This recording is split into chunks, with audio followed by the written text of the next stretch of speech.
우리가 살다 보면 본의 아니게 실수하는 때가 있습니다. 근데 그 실수를 깨닫고 어떤 사람은 자책하고 또 의기소침에 빠지고 또 좌절하고 낙심하는 사람이 있습니다. 그러면 이 사람은 성공할 수가 없습니다. 누구나 다 실수할 수 있지만 그러나 그 실수를 가지고 왜 실수했는지 그 이유를 알고 그것을 고쳐서 다시 용기를 내어서 살면 이 사람은 성공할 가능성이 있지요.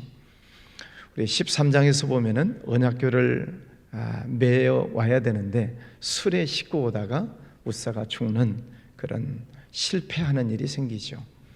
그래서 법궤가 오벳 에돔의 집으로 방향을 바꿔버리는 그런 실수하는 일이 생기게 됩니다. 그것 때문에 백성들이 실망하고 또 14장에서는 블레셋과 전쟁이 나고 큰 정치적으로 혼란이 있었던 시간들이 있었습니다. 자, 그런데 오늘 15장 말씀에 와서 보면 이제 다시 그 법궤를 예루살렘으로 옮겨오려고 하는 작업을 하고 있습니다.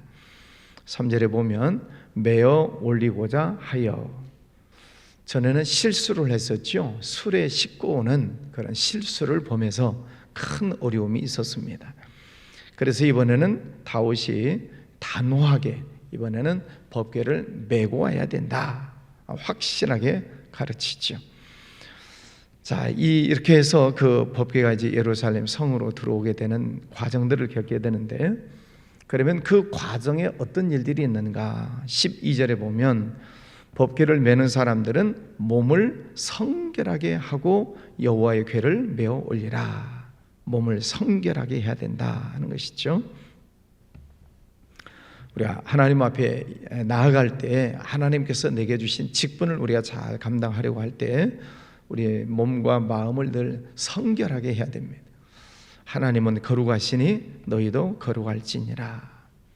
하나님 앞에 예배하러 나아갈 때 구약시대에는 물두멍에 있는 물을 가지고 제물을 씻고 또 제사장이 손과 발을 씻고 그리고 성결한 모습으로 제사를 지냈죠. 또 신약성경으로 들어오게 되면 우리 예수 믿는 모든 사람들은 예배하기 전에 반드시 회개라고 하는 과정을 거쳐서 예배에 들어오셔야 됩니다. 그 예배 시간이 여러분이 교회에 오시면은 제일 먼저 하셔야 될 일이 있다면은 회개하는 것입니다. 지난 한 주간 동안 내가 잘 살았나? 혹시 하나님의 말씀대로 살지 못한 것은 없는지, 죄악된 것들이 있다면 회개하고 그리고 성전에 들어와서 예배를 드리게 되는 것이죠. 자, 하나님을 기쁘시게 하려면은 먼저 성결해야 된다 하는 것입니다. 13절, 전에는 너희가 매지 아니하였으므로 하나님이 우리를 찢으셨다. 전에는 잘못된 것들을 이제 다시 고치는 것이죠. 하나님의 말씀대로 우리가 살지 못한 것, 또 내 마음대로 술에다 싣고 가려고 했던 것, 그러니까 우리가 신앙생활하면서 하나님의 말씀이 무엇인지 기준을 잘 찾아야 됩니다. 기준, 하나님의 말씀이 기준이죠. 그래서 말씀을 잘 듣고 잘 읽고 이 말씀을 잘 묵상하셔야 됩니다. 그 기준에서 벗어난 것들은 다 잘못된 것들이기 때문에 말씀을 잘 들어야 돼요. 그래서 하라는 것은 하고 하지 말라는 것은 하지 말고. 그런데 잘못된 행동을 했던 그것을 전에는 우리가 잘못했다 하고 깨닫고 있는 것이죠. 깨달아야 되죠. 자, 그 다음에는 15절 말씀에 보면 모세가 여호와의 말씀을 따라 명령한 대로 레위 자손이 채 하나님의 궤를 꿰어 어깨에 매니라. 드디어 법궤를 어깨에 맸다 하는 것입니다. 하나님의 일을 할 때는 이런 열정이 있어야 되죠. 또 열심이 있어야 됩니다. 내 어깨에다가 매는 사명이 있어야 합니다. 이 법궤를 채 꿰서 이 법궤가 실제적으로 한 이만합니다. 강대상만한데 이것을 어깨에다 매는 것은 무거운 일이죠. 이 네 사람이 메고 가도 무거운 것입니다. 우리가 하나님의 일을 하는 것은 무거운 일이죠.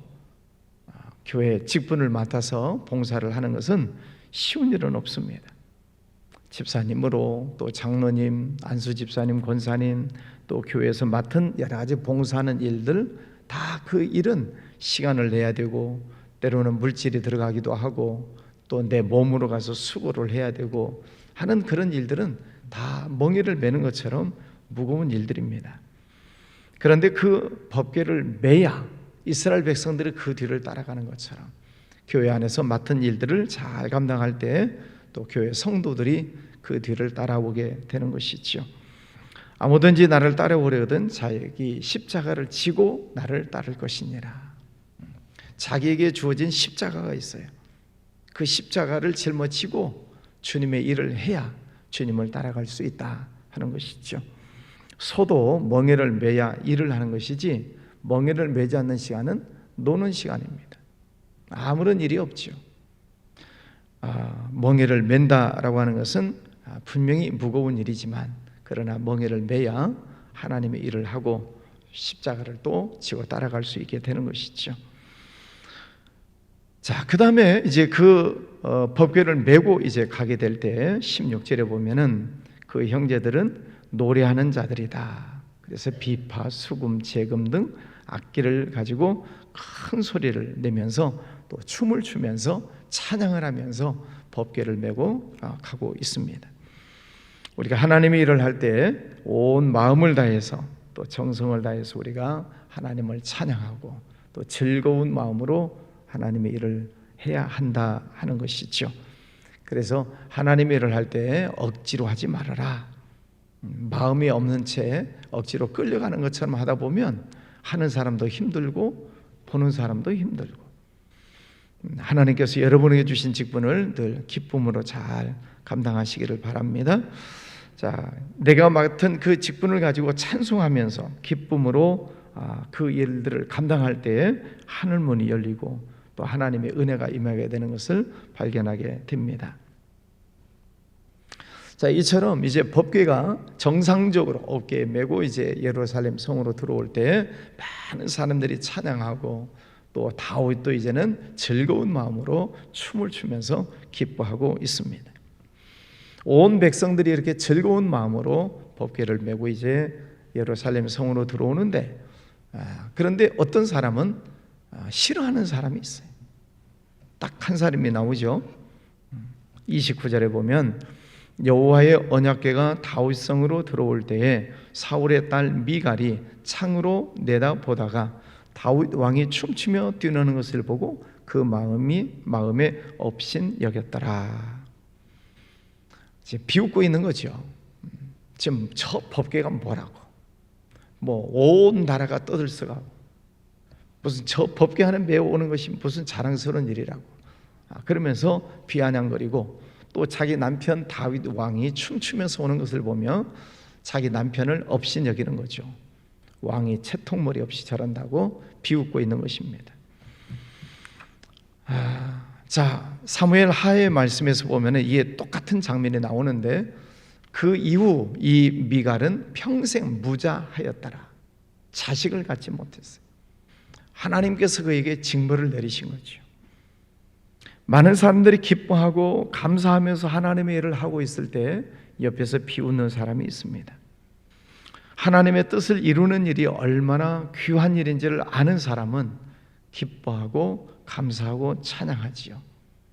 그런데 그 일이 얼마나 귀한 일인지를 모르면, 하나님의 일이 얼마나 소중한 것인지를 모르면 하나님 일 하는 사람들을 비웃는 거지요. 조롱하고 업신여긴다 하는 것입니다. 부부간에도 마찬가지예요. 오늘 다윗, 미갈 다 부부간이죠. 부부간에도 하나님의 일을 하는 사람이 있고 안 하는 사람이 있고, 하는 사람은 기뻐서 춤을 추면서 하고 있는데 그 뜻을 깨닫지 못하면 부인도 이처럼 업신여기는 사람이 되어버린다 하는 것입니다. 그래서 평생 아이를 낳지 못하는 그런 안타까운 그런 미갈이 되고 있습니다. 우리가 하나님의 일을 할 때 춤추면서 찬양하고 기쁨으로 감사하면서 그 사명을 감당하는 사람이 있고, 창문 너머로 내다보다가 비아냥거리고 또 업신여기는 사람도 있다 하는 것입니다. 헌신하는 자와 업신여기는 자의 차이점이죠. 우리가 이 법궤라고 하는 것이 얼마나 소중한 것인가. 그 법궤 안에는 세 가지 물건이 있잖아요.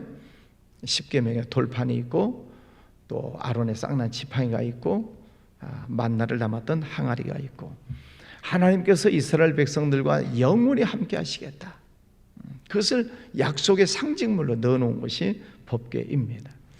그래서 이 하나님은 법궤를 만들어라, 그리고 법궤를 가장 소중한 지성소 안에 보관을 하고, 또 행진을 할 때는 법궤가 맨 앞장을 서서 가고, 항상 이 법궤 중심으로 이스라엘 백성들이 살았는데 전쟁통에 뺏겨 버린 것이죠. 오늘날 이 법궤를 우리가 예배라고 놓고 생각을 해보면, 여러분 가정의 가장 중심에 예배가 있습니까? 자녀들과 우리는 언제나 예배가 가장 소중한 것이다.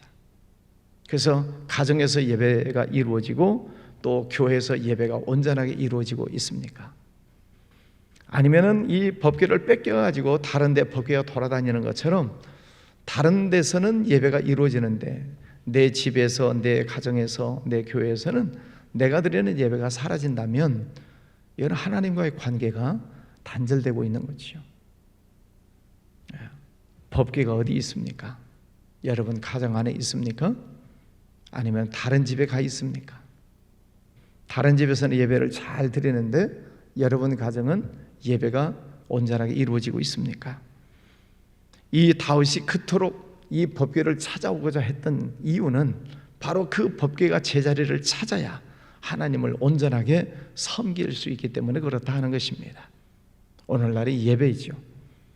코로나 3년 기간 동안 많은 분들이 예배를 잃어버렸습니다. 그저 내 생각대로 어디서든 내가 하나님 찬양하면 되지 하고 내 생각대로 예배드리는 사람들이 많아졌어요. 내 생각대로 어디서든 하나님 찬양하면 되는 것 아닌가, 꼭 교회만 가야 되는 것인가, 내 생각대로 가요. 그게 굳어져 버렸어요. 그래서 교회를 아직도 안 나오는 사람들이 많아요. 이미 전 세계적으로 코로나가 이제는 해제됐음에도 불구하고 굳어져 버렸습니다. 어쩔 수 없는 경우는 가정에서 예배를 드릴 수 있겠지만, 그러나 예배를 온전하게 하나님의 성전에서 드리는 그런 일들이 우리들에게 빨리 회복이 되어져야 됩니다.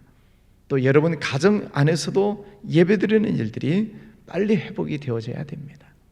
그래야 그 가정 안에서 자녀들이 하나님을 예배하고 또 하나님을 찬양하는 것을 보고 배우고 그리고 성장을 하게 되는 것이지요. 이 법궤를 뺏긴다든지 자꾸 법궤가 다른 데 돌아다닌다든지 그는 온전한 신앙의 모습이 아니다 하는 것입니다. 실수할 수 있지만 빨리 깨닫고 제자리로 돌아와야 된다 하는 것을 오늘 말씀에서 교훈해 주시고 있습니다. 예배, 법궤가 제자리를 찾아가는 것처럼 이제는 예배가 온전한 자리를 찾아야 된다 하는 것입니다. 우리 교회 성도님들, 이제 코로나 전과 지금을 비교해 보면 우리 교회는 예배 숫자가 90%, 95% 정도 회복이 되고 있지만 아직도 애들, 교회 학교는 70%, 80% 회복이 아직 다 안 되고 있어요. 여러분 가정에 자녀들이 회복이 안 되고 있다는 뜻입니다. 그래서 여러분 자녀들 신앙도 빨리 제자리를 잡을 수 있도록 벌써 3년의 기간이 지나갔어요. 이대로 더 지나가면 아예 이제 법궤를 못 찾아올 수도 있어요. 안타까운 일이 있는 것이죠. 오늘 언약궤를, 법궤를 제자리로 돌려놓고 찬양하고 예배하고 있는 그런 모습을 우리가 잘 새겨야 되겠습니다. 여러분 늘 하나님 앞에 예배하는 일들을 통해서 승리하시기를 주의 이름으로 축원합니다. 기도하겠습니다. 거룩하신 아버지 하나님 감사합니다. 오늘도 귀한 아침 하나님의 성전에 올라와 예배하고 찬양합니다. 아버지 하나님, 세상을 살아나갈 때 우리가 때로는 실수할 수 있지만 그러나 예배를 잃어버리고 예배를 뺏기는 일들이 있어서는 안 되겠습니다. 아버지, 코로나 3년 기간 동안 많은 이들이 예배를 잃어버렸습니다. 이제 다시 예배를 찾고 하나님의 성전에 올라와 함께 기쁨으로 춤을 추며 찬양하는 시간들을 허락하여 주시옵소서. 우리의 신앙이 제 자리를 잡고 또 이제는 정치적으로도 안정을 찾고 우리나라가 하나님 보시기에 아름다운 모습으로 회복되어 갈 수 있도록 은혜 베풀어 주시옵소서. 교회를 위해서 기도하고 또 나라와 민족을 위해서 기도하는 시간들, 아버지 하나님, 우리 한국 교회가 다시 깨어나 일어나게 하여 주시옵시고 주신 사명을 잘 감당하기를 원합니다. 가정의 자녀들 믿음을 잘 찾게 하시고 가정 안에서 예배가 회복되게 하여 주시옵시고 아버지 하나님, 우리 교회도 주님 보시기에 아름다운 모습으로 회복이 되어서 전도하고 또 선교하고 하나님 맡겨주신 사명을 잘 감당하는 주님의 교회 성도들 되게 하여 주시옵소서. 귀한 예물 드리는 손길도 축복해 주시옵소서. 예수님 이름으로 기도합니다. 아멘.